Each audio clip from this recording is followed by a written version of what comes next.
Hello to you all, dear brothers and sisters, and I hope you all have had a beautiful day in the mind, body, and spirit through God the Father, Christ the Son, and the Holy Spirit at work within you. I just want it to be known that some attacks bring forth a greater good. And what I mean by that is some attacks ultimately build you into a better person than you were before the attack. And I've actually had one of these moments myself just a few days ago. And I actually have the story laid out here on my computer, so I'm going to tell you the story. I was playing a game called Dragon Ball R, and I have a very good reputation in this game. It has a low player base of around 80 people, so it's not too hard to gain a reputation when you're pretty much seeing the same people in the server every time, right? But people know of me to be among the best players in the game, alongside a guy named the Super Dude, and I honestly forgot the other guy's name, but me and the Super Dude are actually friends on Roblox, and I can affirm to you that he is very good at that game. He is definitely beyond average. But to make a long story short, people saw me as among the best, and that unknowingly shifted my thoughts on how I should play and perform. And so when I ultimately lost to a pair of teamers, one of them fought me head-on, one-on-one, and I still lost, and then they left the game afterwards. It didn't have an effect on me at first, but then I kept on thinking about it. I kept on thinking about what I could have did to win. I kept on thinking about how I let them get in my head, because his teammate was hovering over the 1v1, and that was having an effect on my mental state, because I'm like, this guy can hop in the fight at any moment right now. And so I was keeping my head on a swivel in that regard, but the opponent was right in front of me the whole time, and he was beating me up. I was making mistakes that I shouldn't have made, and that was causing me to get angry. And then an audience eventually came when I lost the fight, and they had no context as to what happened. All they knew was that I just lost tremendously. And so now I'm thinking about what they may think about me losing that battle. Now I'm thinking about how the teamers see me, because I came back for more, but they left before I could fully come back. So I was thinking maybe they saw me as an angry kid who just wanted his get back, but all I wanted to do was fight, because, it's a battle game. Obviously, it's made to battle. I came back because I thought of it as a challenge and I wanted to fight them again, but they may have seen me as an angry kid, and that actually made me angry. And then I was starting to get angry at myself, because I'm thinking to myself, why am I even this mad? I shouldn't even be this mad at them. Why am I letting them get in my head? Why am I letting them get in my head like this? And so I was getting angry at myself because I was getting angry at them.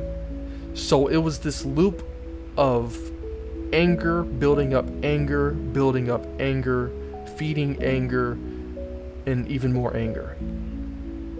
And so I eventually ended up losing some sleep over this, because it was living in my head rent-free for the rest of that day. But by the end of it, I realized something. And I think that's what really allowed me to go to sleep and recalibrate the next day. I caught what the problem was. And of course it had nothing to do with them. It had everything to do with me. I realized that I let my ego and my reputation take hold of my thoughts, of my mindset, and I let that take hold of my perception of how I should perform and on how I should play.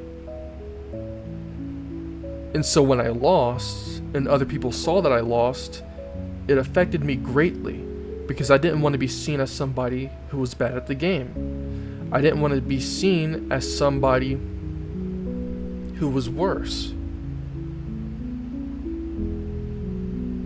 And that affected me greatly. I felt that my reputation was just crushed. I felt my ego crushed, my pride crushed. But you know what?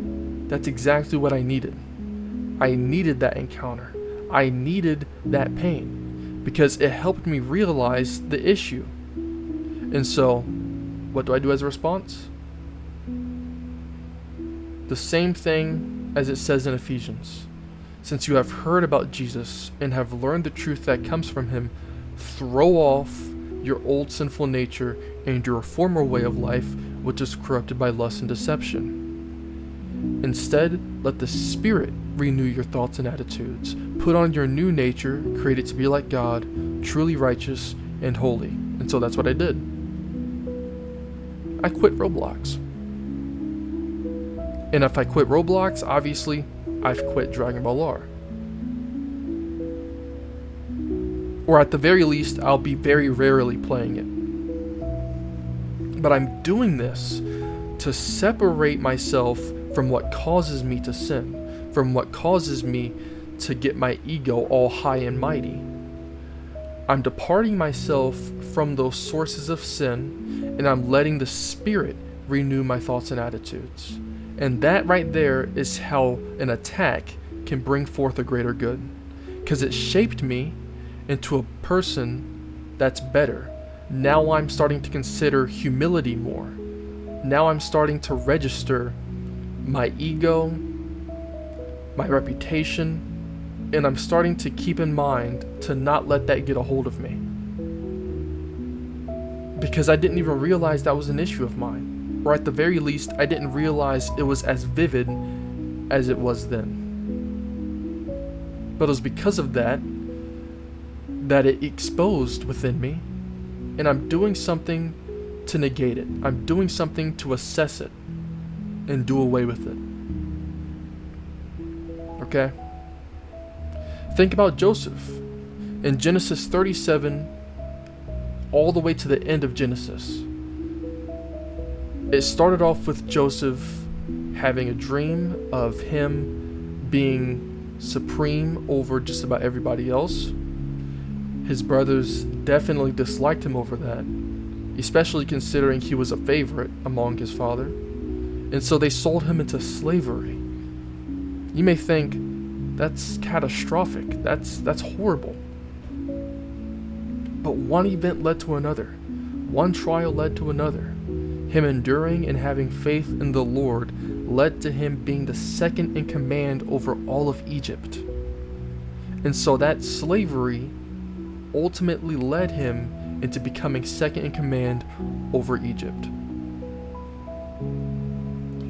And so what was intended for evil turned out to be for the greater good. And so I want to ask you this. If you're dealing with an attack right now, why is it affecting you mentally? And what can you do to assess that attack and turn it into an uprising? And I'm going to give you a freebie. Get in that word. And secondly, monitor yourself. Because if you were flawless, then the attack wouldn't really have any effect on you.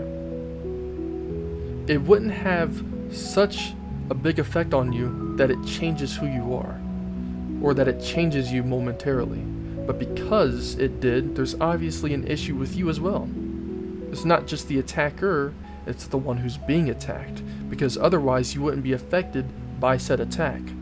So what can you do to change yourself to make you invulnerable to the adversary's attacks?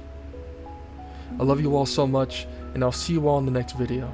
I hope this gave you a good message to not look at attacks with a grain of salt, to not overreact whenever they come suddenly and audaciously. But let them register and consider, what can you do to negate this attack? What can you do to stop this attack's potency from affecting you? And by doing this, you grow yourself. You grow your endurance. You grow your discipline. You grow your awareness.